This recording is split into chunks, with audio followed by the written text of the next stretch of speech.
Tuhan berfirman kepada Musa, Katakanlah kepada orang Israel, apabila seseorang tidak dengan sengaja berbuat dosa dalam sesuatu hal yang dilarang Tuhan, dan ia memang melakukan salah satu daripadanya, maka jikalau yang berbuat dosa itu imam yang diurapi, sehingga bangsanya turut bersalah, haruslah ia mempersembahkan kepada Tuhan karena dosa yang telah diperbuatnya itu seekor lembu jantan muda yang tidak bercela sebagai korban penghapus dosa.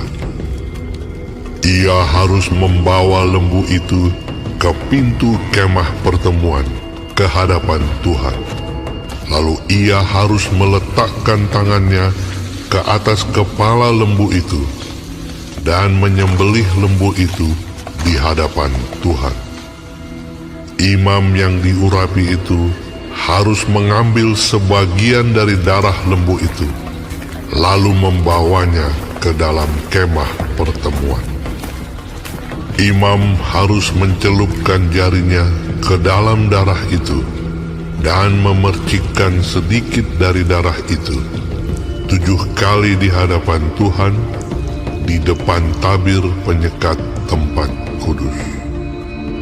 Kemudian imam itu harus membubuh sedikit dari darah itu pada tanduk-tanduk mezbah pembakaran ukupan dari wangi-wangian yang ada di hadapan Tuhan di dalam kemah pertemuan. Dan semua darah selebihnya harus dicurahkannya kepada bagian bawah mezbah korban bakaran yang di depan pintu kemah pertemuan. Segala lemak lembu jantan korban penghapus dosa itu harus dikhususkannya dari lembu itu, yakni lemak yang menyelubungi isi perut dan segala lemak yang melekat pada isi perut itu, dan lagi kedua buah pinggang dan lemak yang melekat padanya yang ada pada pinggang, dan umbai hati yang harus dipisahkannya beserta buah pinggang itu, sama seperti yang dikhususkan dari lembu korban keselamatan. Imam harus membakar semuanya di atas mezbah korban bakaran. Adapun kulit lembu jantan itu dan segala dagingnya, beserta kepala dan betisnya, dan isi perutnya, dan kotorannya. Jadi, lembu jantan itu seluruhnya harus dibawanya keluar perkemahan, ke suatu tempat yang tahir, ke tempat pembuangan abu, dan lembu itu harus dibakarnya sampai habis di atas kayu api di tempat pembuangan abu. Jikalau yang berbuat dosa dengan tak sengaja itu segenap umat Israel, dan jemaah tidak menyadarinya, sehingga mereka melakukan salah satu hal yang dilarang Tuhan, dan mereka bersalah, maka apabila dosa yang diperbuat mereka itu ketahuan, haruslah jemaah itu mempersembahkan seekor lembu jantan yang muda sebagai korban penghapus dosa. Lembu itu harus dibawa mereka ke depan kemah pertemuan. Lalu para tua-tua umat itu harus meletakkan tangan mereka di atas kepala lembu jantan itu di hadapan Tuhan, dan lembu itu harus disembelih di hadapan Tuhan. Imam yang diurapi harus membawa sebagian dari darah lembu itu ke dalam kemah pertemuan. Imam harus mencelupkan jarinya ke dalam darah itu dan memercikkannya 7 kali di hadapan Tuhan di depan tabir. Kemudian dari darah itu harus dibubuhnya sedikit pada tanduk-tanduk mezbah yang di hadapan Tuhan di dalam kemah pertemuan, dan semua darah selebihnya harus dicurahkannya kepada bagian bawah mezbah korban bakaran yang di depan pintu kemah pertemuan. Segala lemak harus dikhususkannya dari lembu itu dan dibakarnya di atas mezbah. Beginilah harus diperbuatnya dengan lembu jantan itu, seperti yang diperbuatnya dengan lembu jantan korban penghapus dosa. Demikianlah harus diperbuatnya dengan lembu itu. Dengan demikian, imam itu mengadakan pendamaian bagi mereka, sehingga mereka menerima pengampunan. Dan haruslah ia membawa lembu jantan itu keluar perkemahan, lalu membakarnya sampai habis, seperti ia membakar habis lembu jantan yang pertama. Itulah korban penghapus dosa untuk jemaah. Jikalau yang berbuat dosa itu seorang pemuka yang tidak dengan sengaja melakukan salah satu hal yang dilarang Tuhan Allahnya, sehingga ia bersalah, maka jikalau dosa yang telah diperbuatnya itu diberitahukan kepadanya, haruslah ia membawa sebagai persembahannya seekor kambing jantan yang tidak bercela.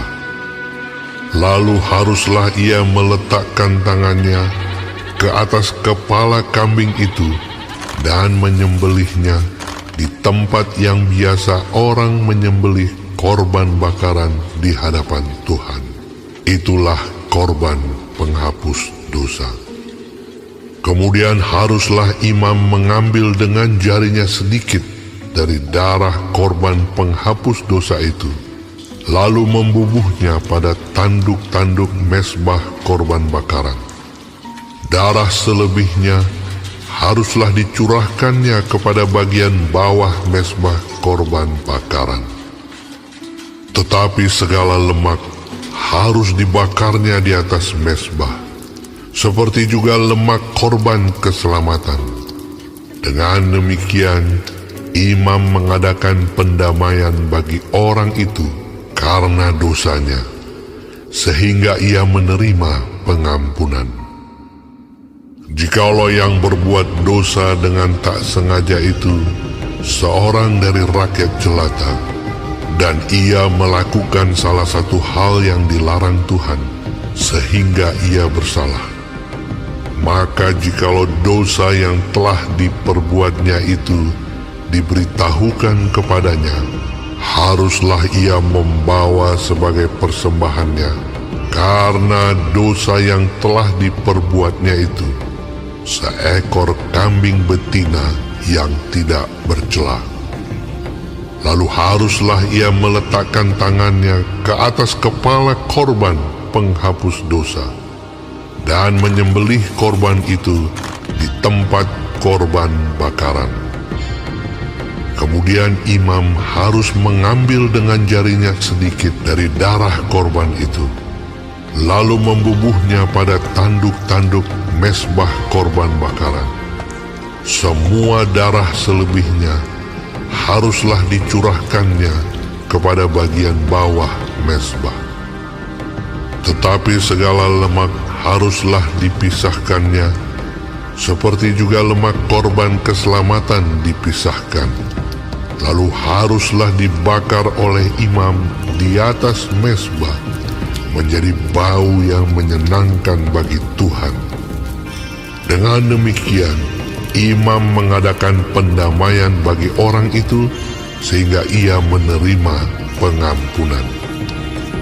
Jika ia membawa seekor domba sebagai persembahannya menjadi korban penghapus dosa, haruslah ia membawa seekor betina yang tidak bercela. Lalu haruslah ia meletakkan tangannya ke atas kepala korban penghapus dosa itu dan menyembelihnya menjadi korban penghapus dosa di tempat yang biasa orang menyembelih korban bakaran. Kemudian imam harus mengambil dengan jarinya sedikit dari darah korban penghapus dosa itu, lalu membubuhnya pada tanduk-tanduk mezbah korban bakaran.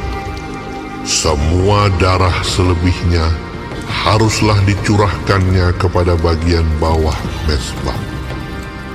Tetapi segala lemak haruslah dipisahkannya, seperti juga lemak domba korban keselamatan dipisahkan. Lalu imam harus membakar semuanya itu di atas mezbah, di atas segala korban api-apian Tuhan.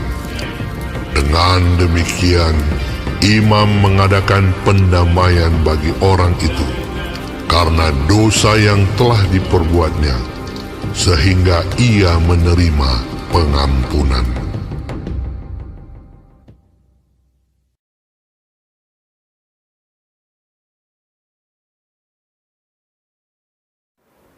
Shalom saudara-saudaraku yang kekasih di dalam Tuhan Yesus Kristus. Puji Tuhan kalau kita masih hidup sampai hari ini dan dapat mempelajari firman Tuhan sebagai petunjuk dalam kehidupan. Hari ini kita akan mempelajari Imamat 4. Tuhan Yesus memberkati. Mengenai korban penghapus dosa.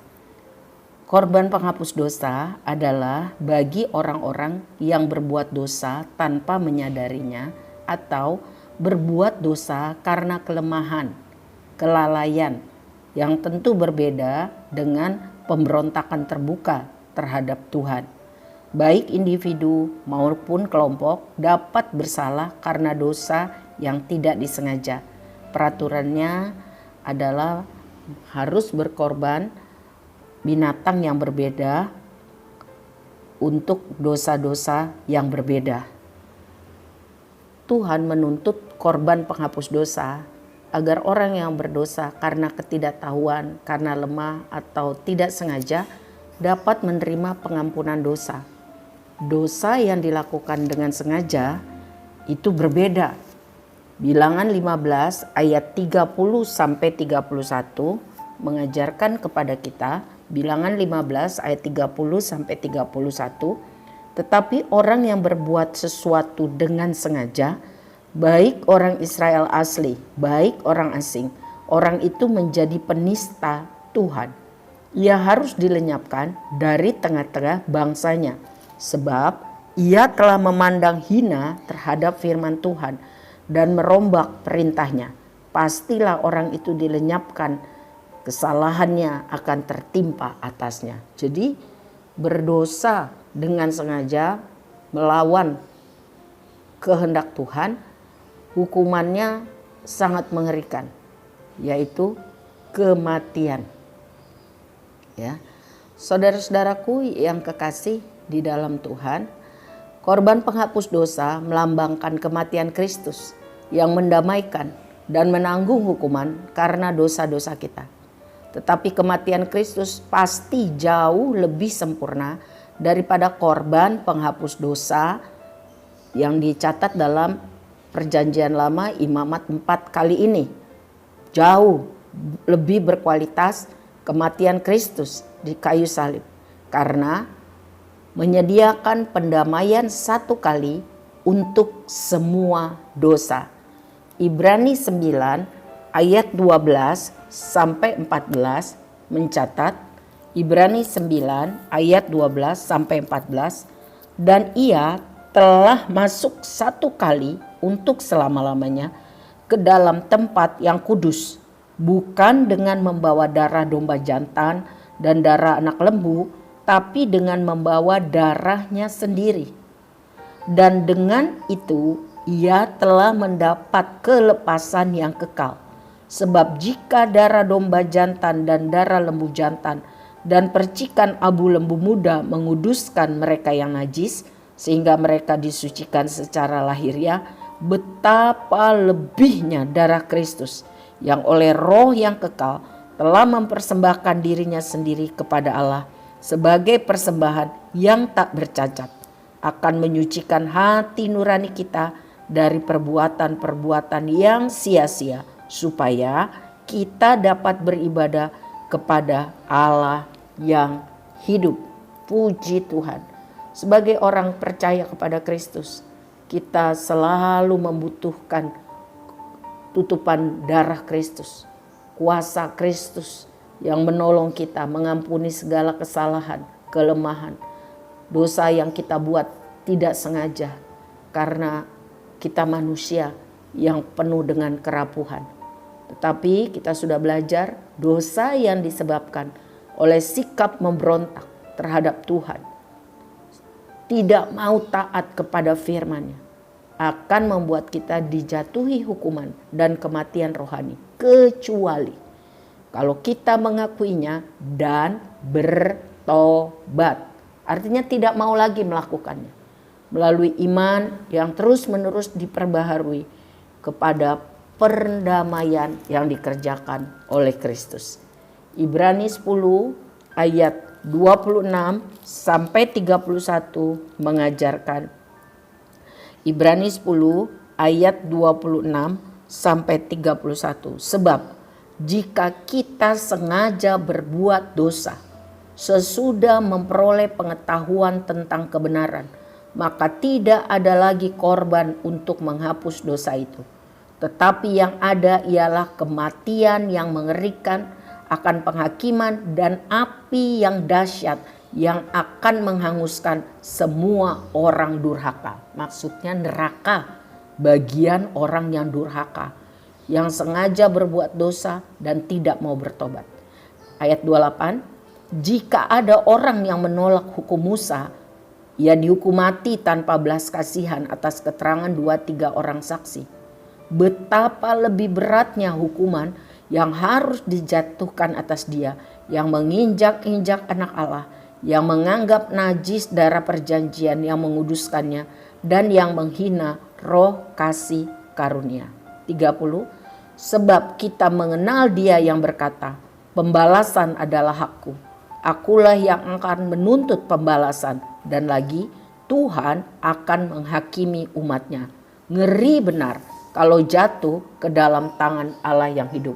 Sebab itu saudara, sementara masih ada kemurahan Tuhan untuk hidup, mari kita hidup setiap hari di dalam kekudusan. Mari kita mengaku dosa kita dan bertobat, supaya Tuhan memperbarui kehidupan kita dan kita sungguh-sungguh hidup dalam damai sejahtera dengan Tuhan. Tuhan Yesus memberkati.